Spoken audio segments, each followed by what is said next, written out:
So guys finally पूरा जनवरी wait करने के बाद जेम्स गन ने डीसी यूनिवर्स का फेज 1 में जितने भी सारे मूवीज आने वाली है उन्हें अनाउंस कर ही दिया। और अनलाइक मार्वल ये लोग इसे नहीं बल्कि चैप्टर्स कहेंगे और इसका पहला चैप्टर का टाइटल है द गॉड्स एंड मॉन्स्टर्स।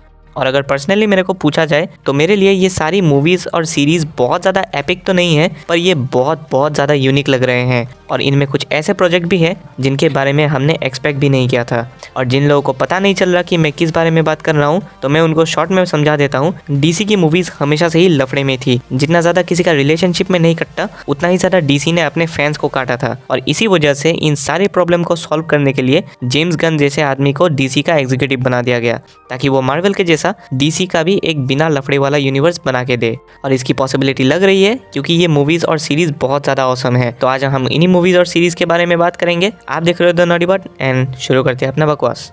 तो शुरुआत में हम सब लोगों को लगा था कि ये लोग 4 से 5 मूवीज ही अनाउंस कर सकते हैं, पर अब जेम्स गन ने पूरे के पूरे 10 प्रोजेक्ट को रिवील कर दिया है, जिनमें से मूवीज के साथ साथ सीरीज भी शामिल होने वाली है।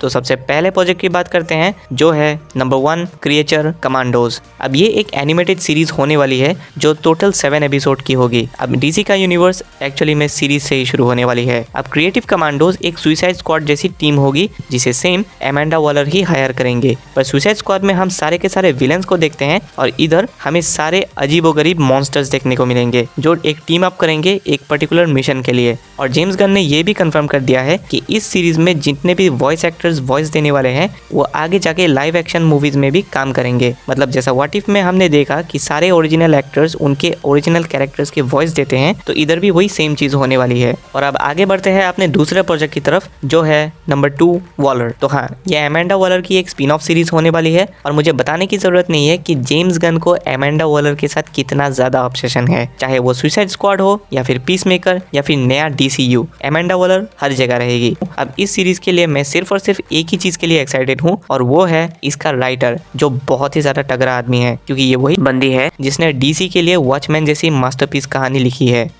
अब बात करते हैं सबसे ज्यादा इंपॉर्टेंट प्रोजेक्ट की जो एक्चुअल में इस यूनिवर्स को किक करेगी, और वो है सुपरमैन लेगेसी। और सच में अगर डीसी की कहानी सुपरमैन से शुरू ना हो तो वो कहानी ही कैसी है। तो इस मूवी का थोड़ा बहुत हमें डिटेल जेम्स गन ने पहले ही दे दिया था, और वो ये है कि यहाँ हमें सुपरमैन की ओरिजिन नहीं देखने को मिलेगी क्योंकि वो हमने ऑलरेडी बहुत सारी मूवीज में देख ली है। तो ये लोग थोड़ा बहुत स्पाइडरमैन नो वे होम और द बैटमैन जैसी अप्रोच लेते हुए दिखेंगे। यहाँ पे क्लार्क कैंट अपनी क्रिप्टोनियन बायोलॉजी और ह्यूमन बिहेवियर को समझने में स्ट्रगल करेगा, और वही सारी स्ट्रगल्स हमें इस मूवी में देखने को मिलेगा। और बस इतना ही पता है इस मूवी के बारे में। और एक और चीज़, जेम्स गन ने इसका रिलीज डेट भी कंफर्म कर दिया है जो है 11 जुलाई 2025। अब इसके नेक्स्ट प्रोजेक्ट को देखें तो वो है नंबर 4 लैंटर्न्स। और मैं बहुत ज़्यादा खुश हूँ कि ये लोग लैंटर्न्स की story as a series present करने वाले हैं। तो लैंटर्न कॉर्प्स एक्चुअली में डीसी में एक बहुत इंपॉर्टेंट रोल प्ले करते हैं, और इसीलिए ये इंपॉर्टेंट है कि उनकी पूरी की पूरी कम्युनिटी को सेटअप कर ले वो पहले ही, क्योंकि यहाँ हमें सिर्फ एक ही पर्टिकुलर लैंटर्न यानी हेल जॉर्डन या जॉन स्टुअर्ट नहीं बल्कि पूरी की पूरी लैंटर्न कम्युनिटी को देखने को मिलेगा। और शायद हमें इधर लैंटर्न्स की ओरिजिन भी दिखने को मिलेगी। और अब इसके नेक्स्ट प्रोजेक्ट की बात करते हैं नंबर 5 द अथॉरिटी, जो एक मूवी होने वाली है। और ये डीसी की बाकी मूवीज से थोड़ा हटके होने वाली है। मतलब नॉर्मली जो हम मूवीज में देखते हैं वो गुड वर्सेस इविल के कंसेप्ट पे बेस्ड होती है, पर यहाँ हमें एक ऐसा ग्रुप देखने को मिलेगा जिनके मेंबर्स एंटी हीरोज हैं और अपनी मोटिव को फुलफिल करने के लिए वो लोग किसी भी हद तक जा सकते हैं। यानी इस ग्रुप को हम बैटमैन के कोर्ट ऑफ आउल के साथ कंपेयर कर सकते हैं। तो ये देखना पड़ेगा कि ये कितना ज़्यादा इंटरेस्टिंग प्रोजेक्ट हो सकता है।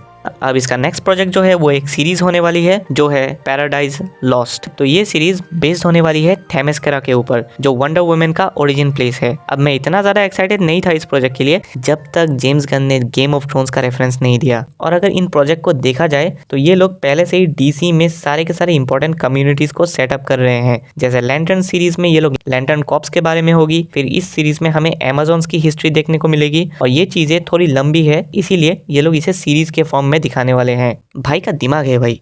और अगला प्रोजेक्ट जो अनाउंस हुआ है मैंने ये बिल्कुल भी एक्सपेक्ट नहीं किया था, और वो है number 7 the brave and the bold. तो इस मूवी में पहली बार डीसीयू में बैटमैन और उसकी बैट फैमिली को इंट्रोड्यूस किया जाएगा। अब ये कहानी बहुत ही ज़्यादा इंटरेस्टिंग होगी क्योंकि यहाँ पे हमें बैटमैन के साथ साथ उसका बेटा डेमियन यानी रॉबिन भी देखने को मिलेगा। क्योंकि जिन लोगों ने बैटमैन और रॉबिन की कहानी सुनी है, कॉमिक्स हो या एनिमेटेड मूवीज, इन दोनों की आपस में केमिस्ट्री और कॉन्फ्लिक्ट बहुत ज़्यादा इंटरेस्टिंग होती है क्योंकि दोनों के आइडियोलॉजीज बहुत ज़्यादा डिफरेंट है और यही चीज़ देखने में मज़ा आता है। तो ऑब्वियसली बैटमैन का एक बहुत ही अच्छा प्रोजेक्ट को अनाउंस कर दिया है जेम्स गन ने और शायद इस मूवी में हमें कोर्ट ऑफ आउल्स की कम्युनिटी का भी एक रेफरेंस मिल सकता है, शायद मिल सकता है। और अगर तुम्हें जानना है कि इन दोनों की स्टोरीज कितनी ज़्यादा ऑसम होती है तो एक बार जाके बैटमैन वर्सेस रॉबिन जो एनिमेटेड मूवी है उसे जाके देख लो।